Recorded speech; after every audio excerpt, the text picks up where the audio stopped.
Hi, and welcome to another Facebook Live.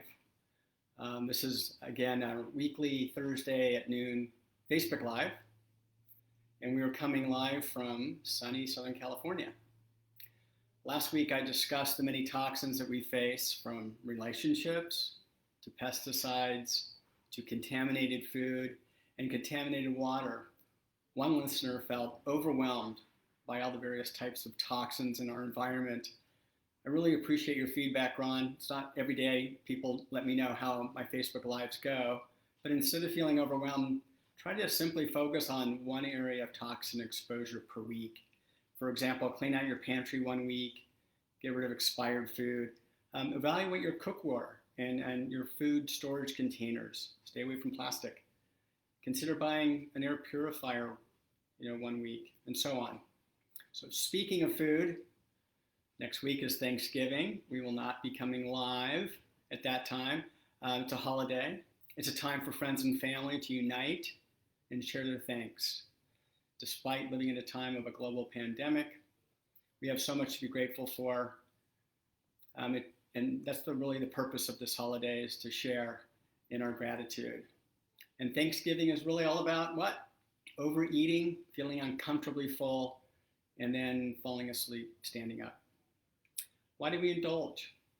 We look forward to this holiday for weeks, and for some people, probably months.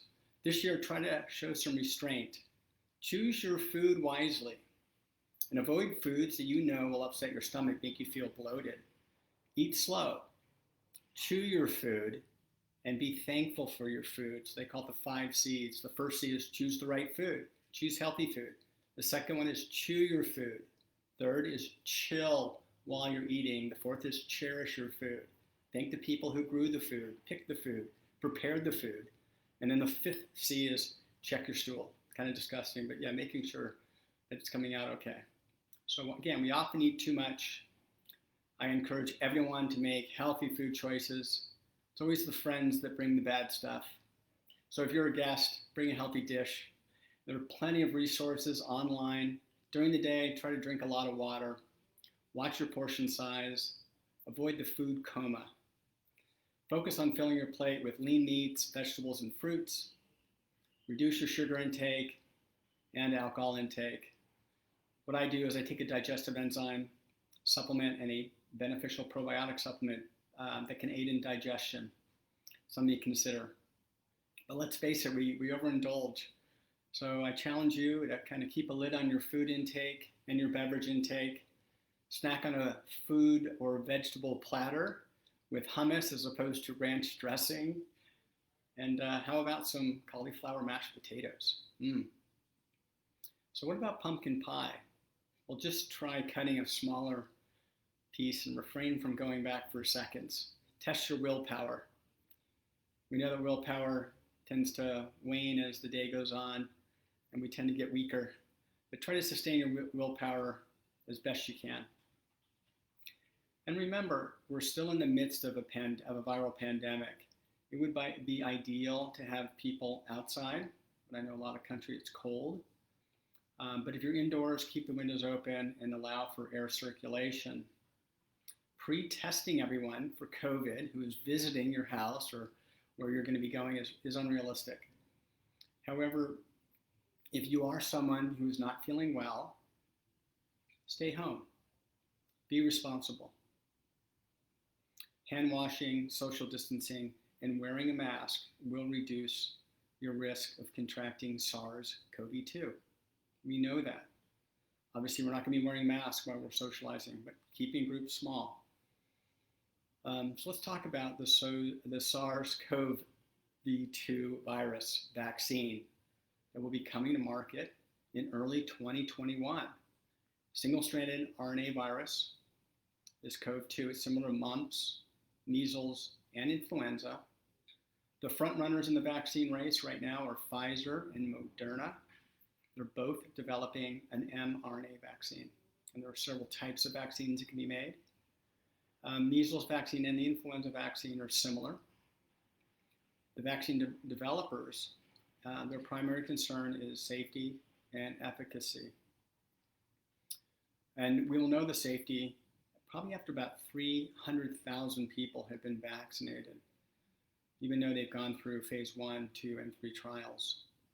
It appears that a booster vaccine will be needed, usually about a month later, but the preliminary studies are showing good immune response with 2 injections.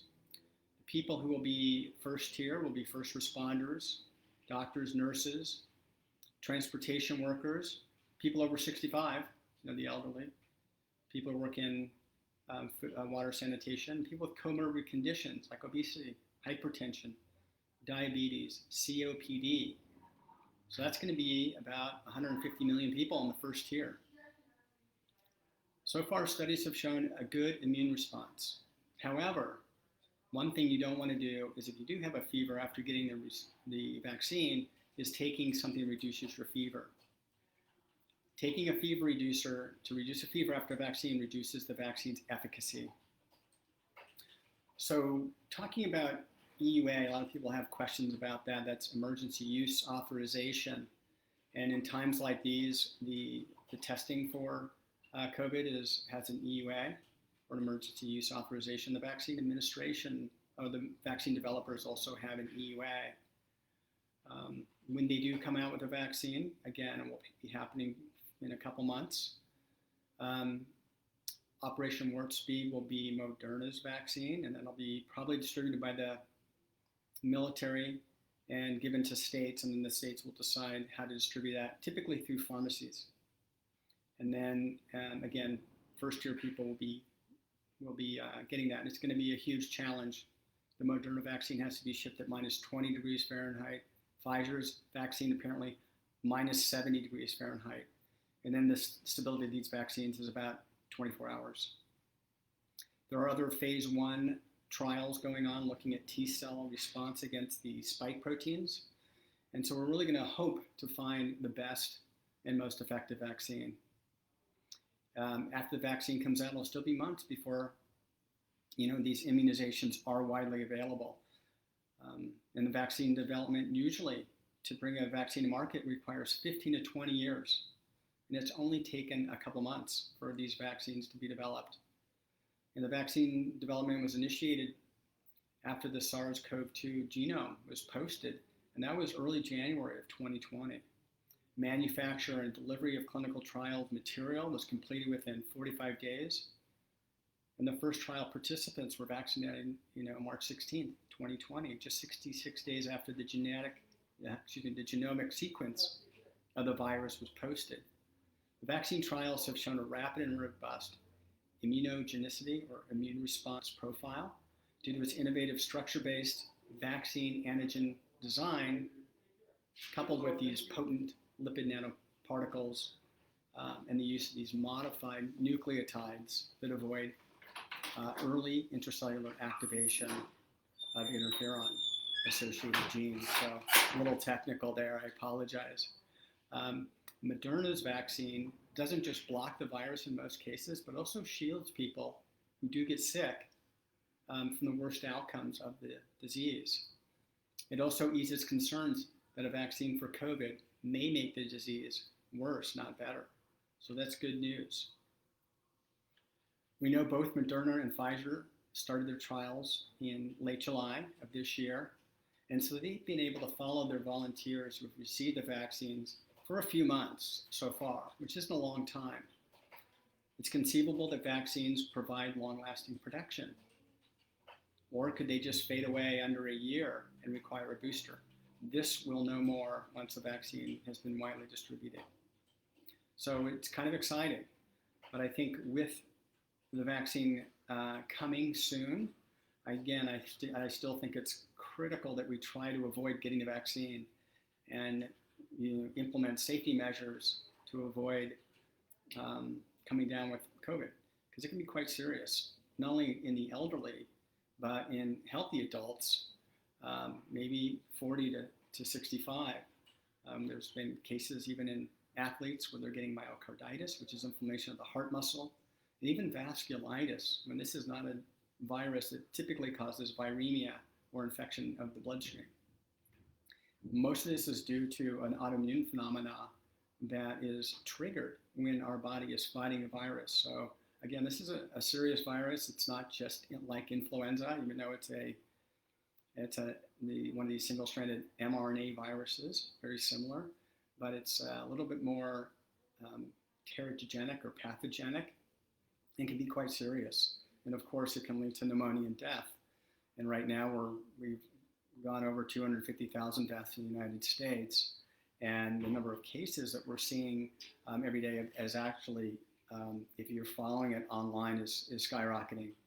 173,000 new cases, and corresponding increase in the death rate.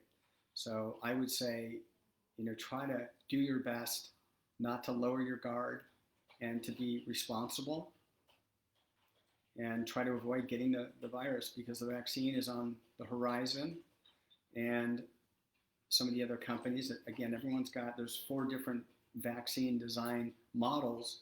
We're not sure who's going to be the best and most effective and safest, but we'll know in a very short period of time. And I think it's plausible that some of us may never contract the virus. Whereas a few months ago, people would say, hey, you're going to get it eventually, right? Why not, what difference does it make? And I think that's kind of a cavalier way of thinking about this. So if you have any questions, or if you're listening, it's always nice to have people type in the chat box your name and where you're from, or if you have any questions about Thanksgiving, avoiding overindulgence. Again, the main foods that seem to cause bloating and inflammation of our GI tract: sugar, flour, wheat, dairy. So be cautious. A lot of mashed potatoes are made with milk and butter, and if you're sensitive to that, again, be cautious. A lot of gravies are made with dairy, and certainly salad dressings as well. And again, 3/4 of the world's population doesn't make the enzyme to break down the main sugar in dairy, which is lactose. So that already can cause some bloating and diarrhea. So use caution, unless you do fine with dairy. All right. So again, please ask away.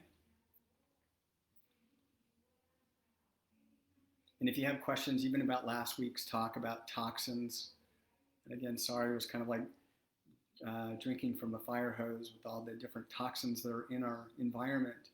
But it is something we all need to be cognizant about and do our part for our own body to minimize toxin ingestion, toxin exposure.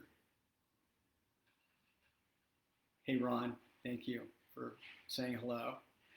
And but doing a little bit, maybe each week, and maybe writing some things down. So each week you can maybe look at a different topic and invest in your health, because it's our only body, and our health is our #1 asset. And when you have your health, you're a millionaire. And that's a quote from Yossi Alter, who's one of my triathlete buddies. When you have your health, you're a millionaire. So if there are no questions, I think I'll be signing off. Again, I want to wish everybody a wonderful Thanksgiving week. And we'll start again first part of December. We'll be talking about hormone replacement therapy in men and women. It'll probably be a 2-part video. And then if I can get some of my shy colleagues to come on, and it's great because I have some really smart colleagues that I'd love to bring them on and pick their brain on their area of specialty. So we'll see how that unfolds in these coming weeks. Until then, again, if you're looking for a functional medicine doctor who looks at root cause medicine and is looking out for your health, come visit OC Sports and Wellness. We're in Foothill Ranch in Southern California, and we are currently accepting new members to our membership model. It's a flat rate with incredible price transparency, and we're really in your court when it comes to trying to save healthcare costs, which are skyrocketing each year. And at this point, there's no end in sight. So think about that. And without further ado, I want to thank you for those of you who have been listening to this. And it's always fun to put these these talks together. Thank you.